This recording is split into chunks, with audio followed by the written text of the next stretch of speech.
imagine that in theory, at least, there could be, say, chemicals or toxins in the environment that might upregulate kinase activity and lead to the same result. What do we know about possible environmental toxins that might tie into Alzheimer's disease?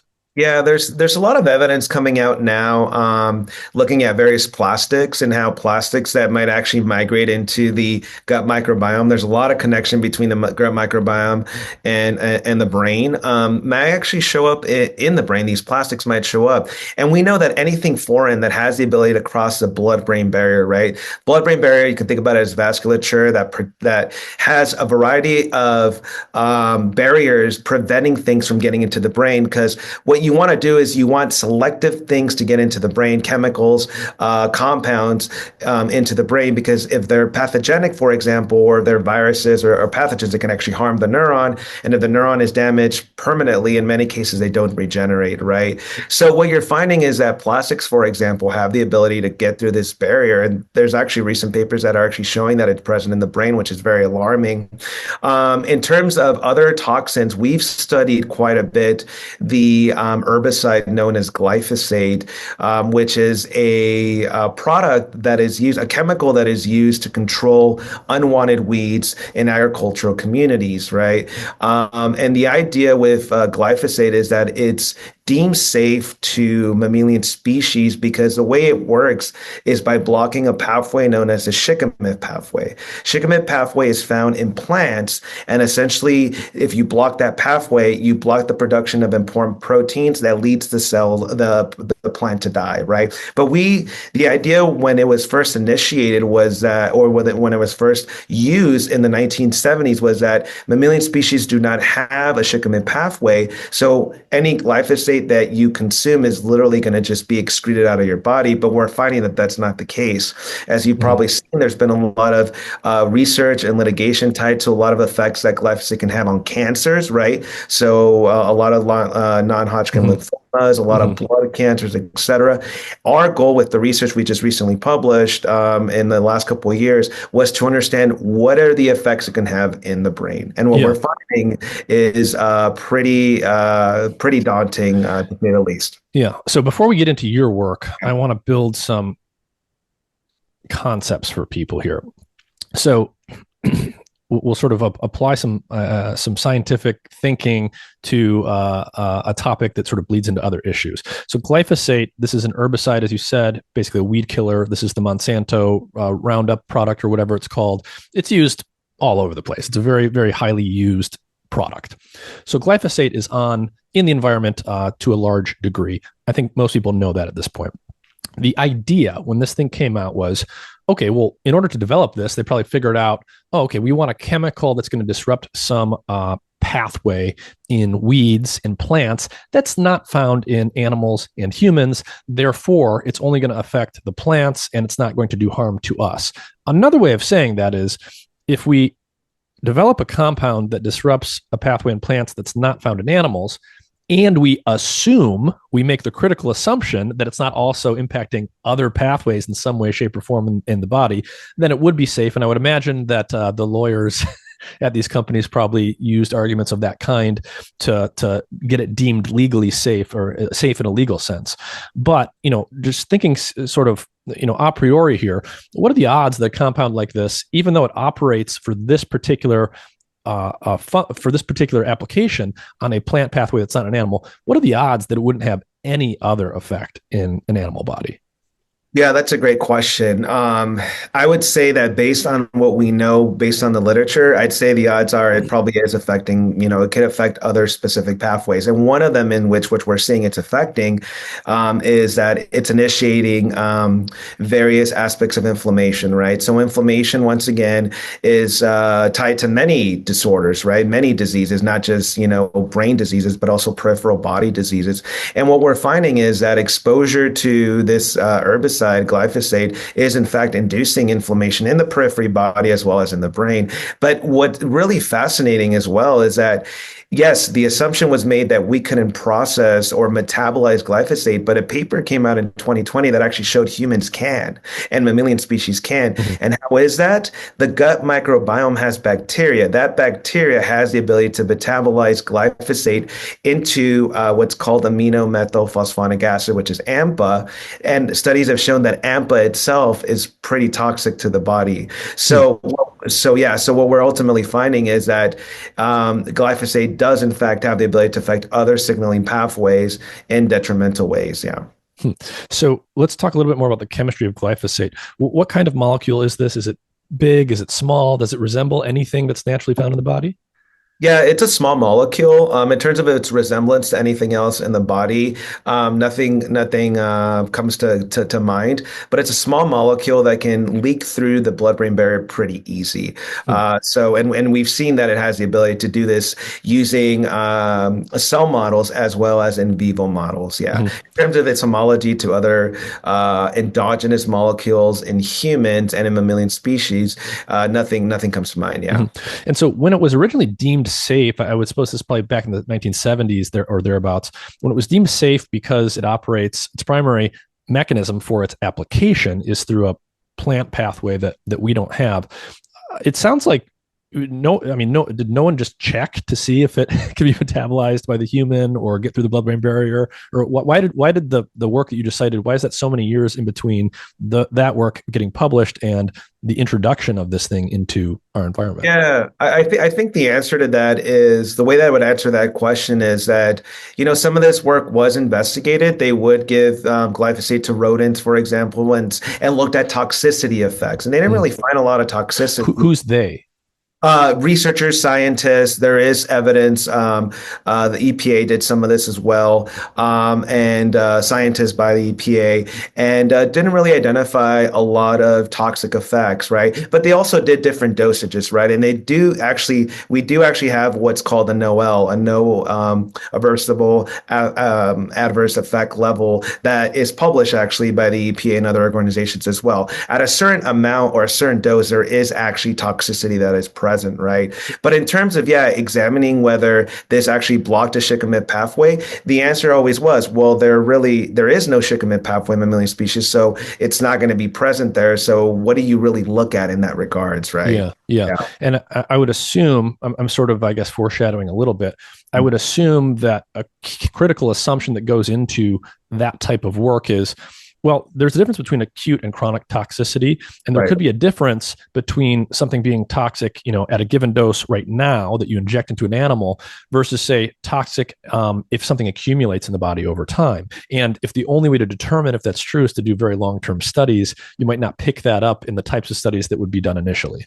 Absolutely correct. And the thing we have to keep in mind is, in addition, is that these studies are going to be done in rats. They're going to be done Yeah. in animals, right? You can't dose a human. That's not allowed. So you do these studies, and even if you did the longest dose, time frame possible, rats and mice don't live, the same time frame that a human does, right? So you're probably talking about rodents 28 months at max. So even if you dose an animal that long, it's still not going to be the same as if you dosed a human for 75, 80 years to look at the impact, right?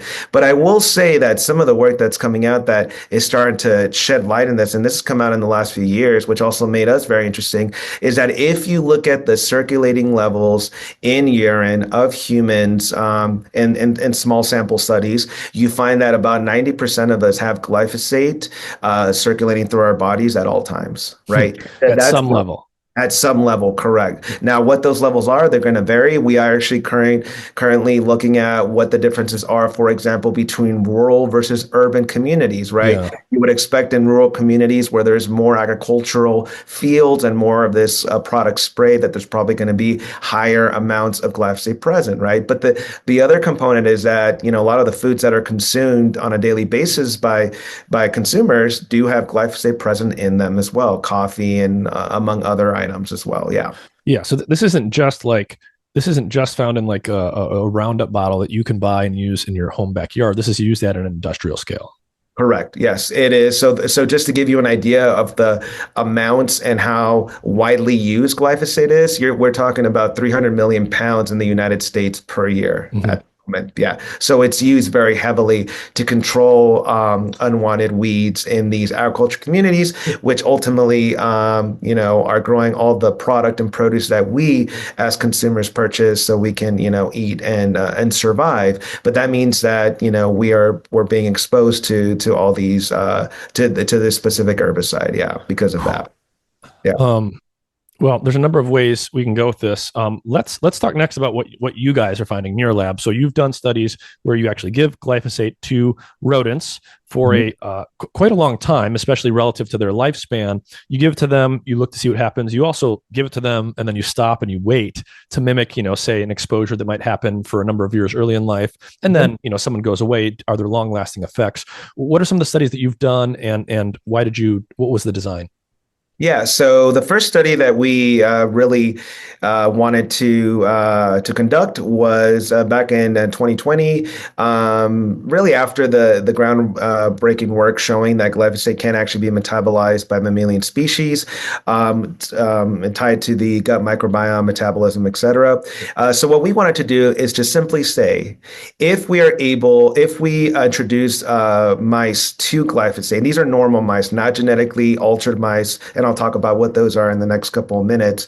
But normal mice that were 4 months of age, what happens if we give them glyphosate for 4 weeks? Yeah.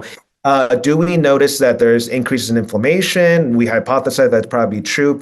But the key component and why we wanted to do this is given that we've established collaboration with one of our neighboring institutions, TGen, one of the researchers there developed a technology where they can actually detect glyphosate and AMPA, the metabolite, in the brain. Mm-hmm. That had the capacity to do that. So our goal was to simply say, if we give glyphosate to these rodents, do we see it being present in actual brain tissue? There had been evidence of this in 2019 using cell models in dish that mimicked a blood-brain barrier type of mechanism, Mm-hmm. and it found No that one it had showed it in vivo, though. no one had showed it in vivo, correct. And what we actually found is that after the 4 weeks, this was 14 days, excuse me. We actually found that after 14 days, we were able to detect it in the brain. And we also detected the The metabolite metabolite. AMPA, and we detected in a dose-dependent manner, right? So the more Yeah. The say more you we take, the more you get.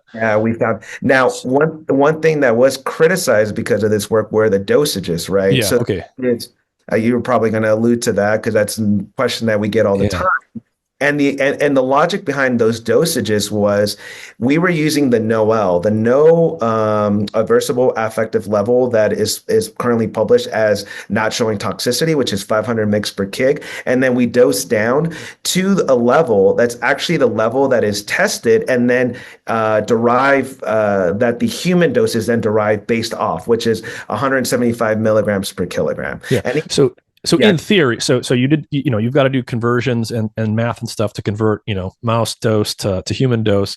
We won't get into that, but basically what you're saying, if I'm hearing you correctly, is supposedly there's a dose where in theory it's not going to be toxic in humans, and the idea would be like, okay, if people are exposed to a little bit because it's on their produce or whatever, you can go up to this amount and you're probably okay. You basically calculated the equivalent dose and gave that to the rodents. yeah, it's higher. It's higher than Okay, that, it right? was higher than that. It was higher than that. So I want to make this clear, right? And it's a proof of concept. It's higher than that. So think about it like this. The studies that establish the tolerable amount per day for human, which is 1 milligram per kilogram of body weight, right? That is the Mm-hmm. amount that the EPA says you should not go higher than this, was derived by animal studies that gave 175 mg per kg. Got Okay. it.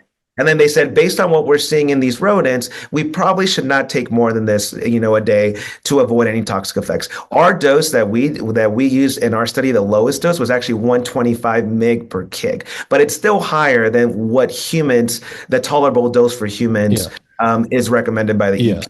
Yeah, But I think it's worth just making clear for people. So everything you just said, the tolerable dose for human beings is a number derived from correct. studies done in rats, and it's we're baking assumptions into that. Yeah, So when we say it's tolerable, it's no one has ever shown that the dose tested in humans doesn't lead to any pathology. They've right.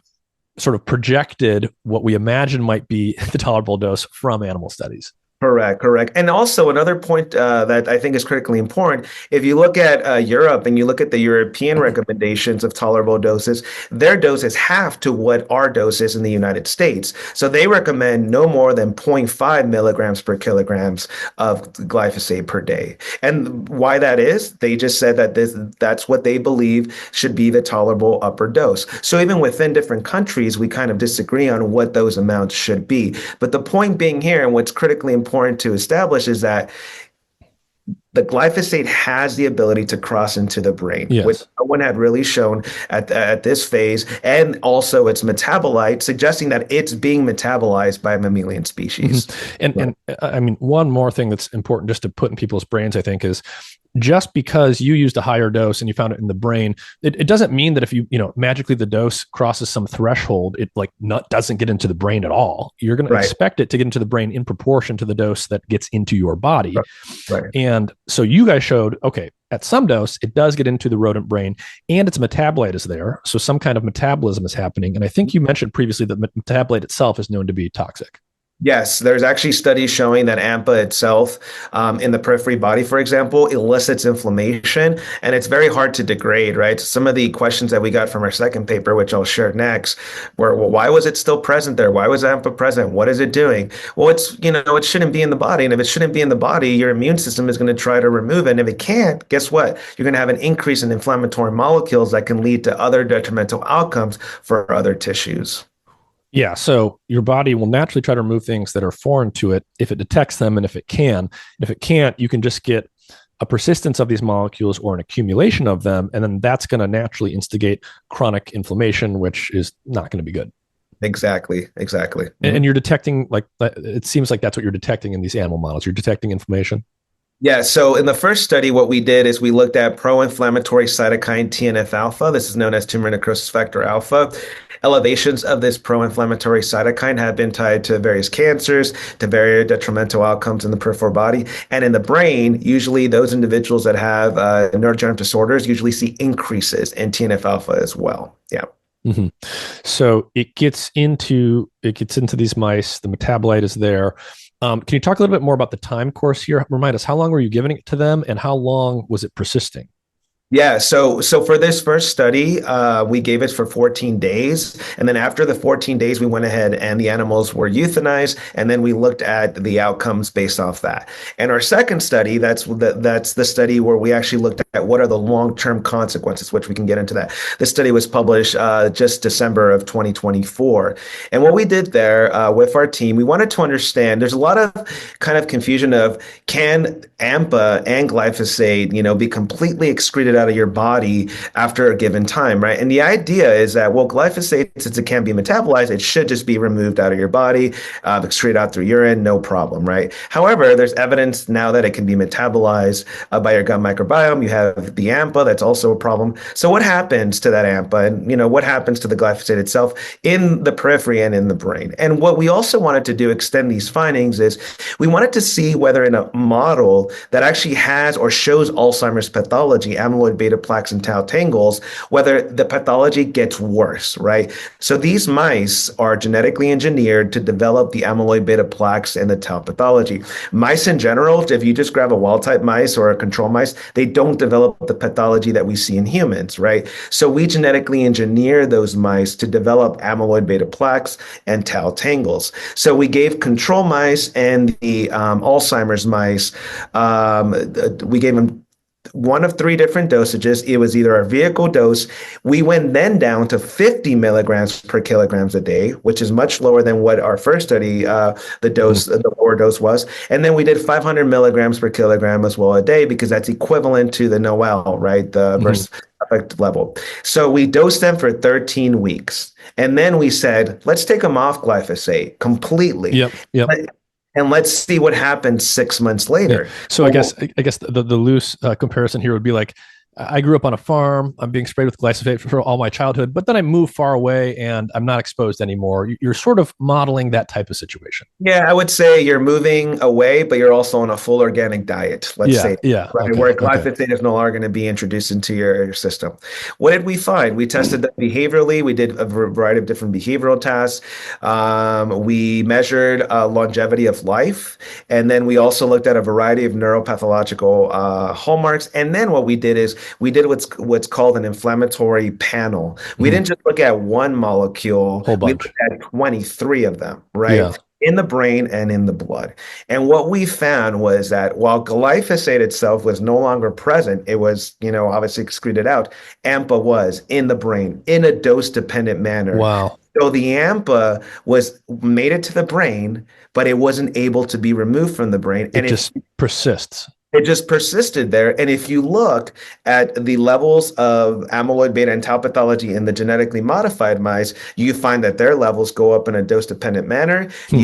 You also find that the neuroinflammatory signature, the molecules, virtually all the molecules that we looked at were off the charts Yeah. in the brain and in the blood. Yeah. And it really makes really good logical sense. This is a foreign substance. It's not supposed to be there. If it gets into the brain, it's probably just naturally pretty hard to remove things once they get past that barrier. You do find it there. It does persist. And as you would expect, Yeah. inflammation goes up. Yeah, and along those lines, going back to the inflammation, what we found that is even more alarming and convincing of the effects of AMPA eliciting these effects was that the normal mice, the non-transgenic mice, the mice that do not have genetic mutations to develop Alzheimer's pathology, they had elevated inflammation as well in the brain, right? Yeah.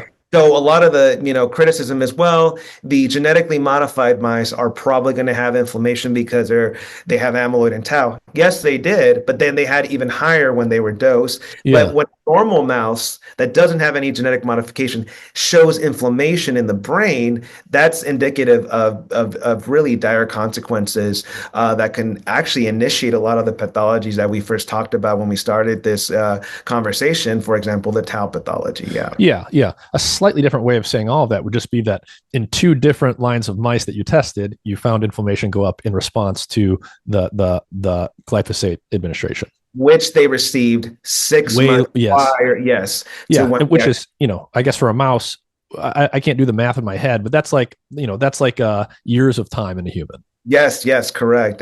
And the other component tied to that, which I think is critically important for your audience to know, is that most individuals that have glyphosate circulating throughout their body, they don't have it in short periods. They have it throughout their lives, Yeah. right? Yeah. Granted, the dosages vary, right? Because depending on how much, of glyphosate they're actually consuming based on the products they're consuming, varies. However, the point is that most Americans have glyphosate circulating Yeah. in their body throughout their life. So even a short burst of this or exposure Yes. of this can have some effects Right. to, yeah. Right. If it's true that it persists in the human brain as it does in the mouse, and you didn't look at humans, but you would imagine this is a very strong possibility. Even if you get a quote unquote short exposure or a low dose, if that happens recurrently throughout time, or it happens, for a year or two, only, so to speak, this metabolite could persist for many years after that.